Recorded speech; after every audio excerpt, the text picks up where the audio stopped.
تک ریاض ہے جو فردوں کے علاوہ کچھ نہیں پڑھ سکتا. یہ معیار گرا ہے نا حکمران طبقے کا, اور یہ معیار پھر نیچے تک آیا ہے.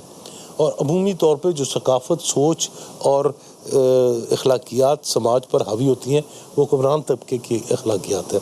لیکن آج کی جو اصل سرمایہ داری ہے وہ سرمایہ داری ہے ہی نہیں.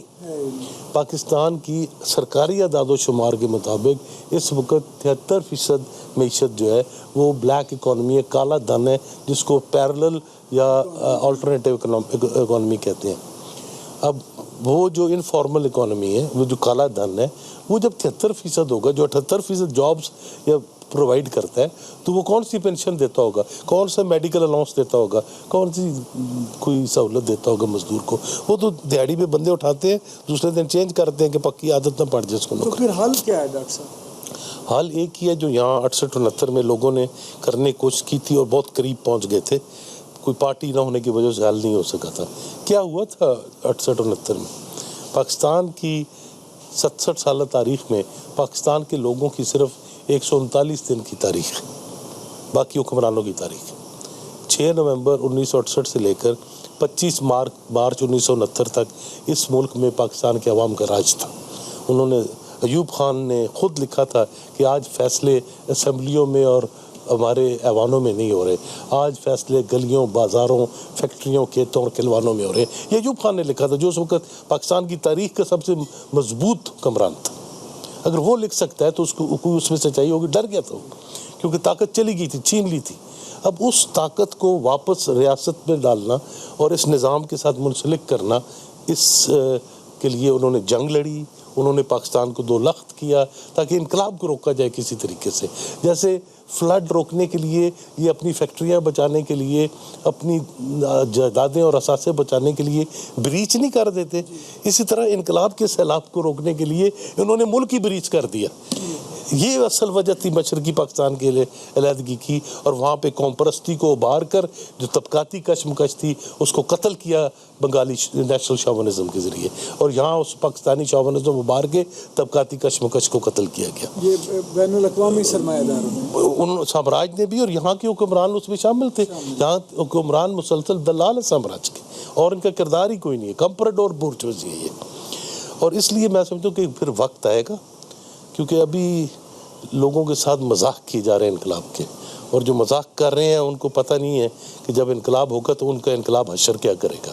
اور انقلاب جو ہے وہ تمام قرضوں کو ضبط کرے گا, IMF کے, ورلڈ بینک کے تمام سامراجی اثاثوں کو اجتماعی ملکیت میں لے گا.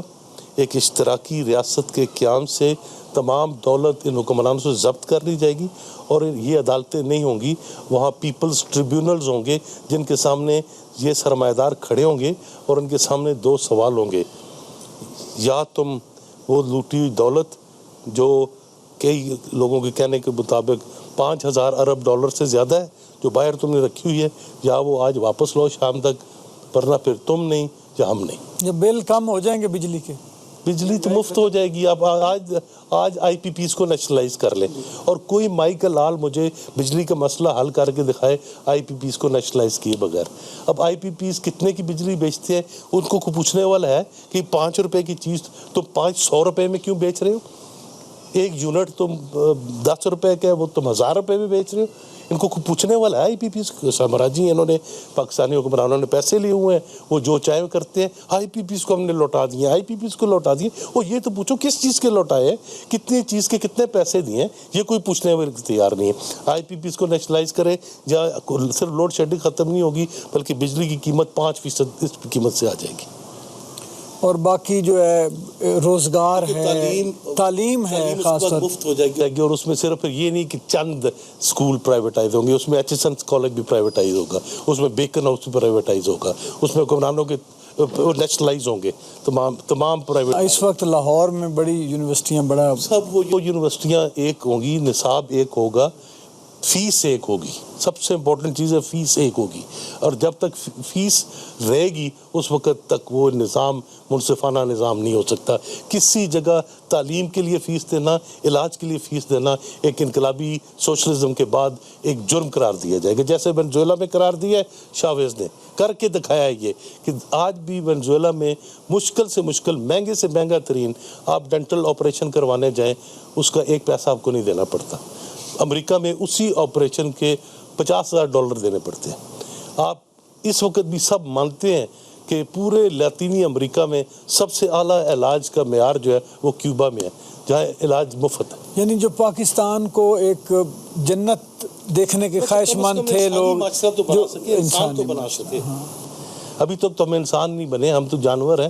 ایک جانور اور انسان میں یہ فرق ہوتا ہے کہ انسان سوچ سکتا ہے، جانور سوچ نہیں سکتا۔ جو لوگ انفرادی طور پہ تعلیم سے پیسہ کما رہے ہیں، صحت سے پیسہ کما رہے ہیں، کاروباری ہسپتال ہیں، کاروباری تعلیمی ادارے ہیں، سے پیسہ کما رہے ہیں، مسجدوں سے پیسہ کما رہے ہیں، سارا جائے گا وہ تو سب پھر اجتماعی ملکیت میں چلی جائے گی نا۔ انفرادی ملکیت ذرائع پیداوار کی ختم ہو جائے گی، یعنی کہ یہ مکان ہے یا گھڑی ہے یہ کوئی ضبط کرے گا؟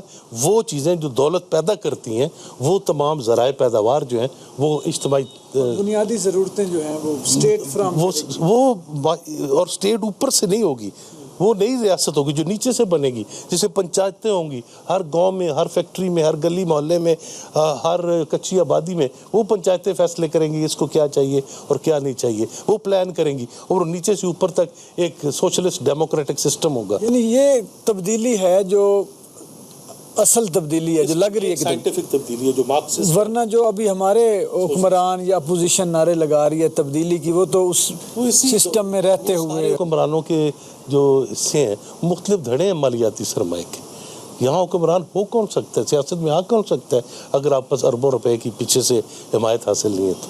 ڈاکٹر صاحب بہت شکریہ، بہت مہربانی۔ ناظرین، آج کے پروگرام کا وقت ختم ہوتا ہے، ملاقات ہوگی اگلے پروگرام میں۔ اللہ حافظ۔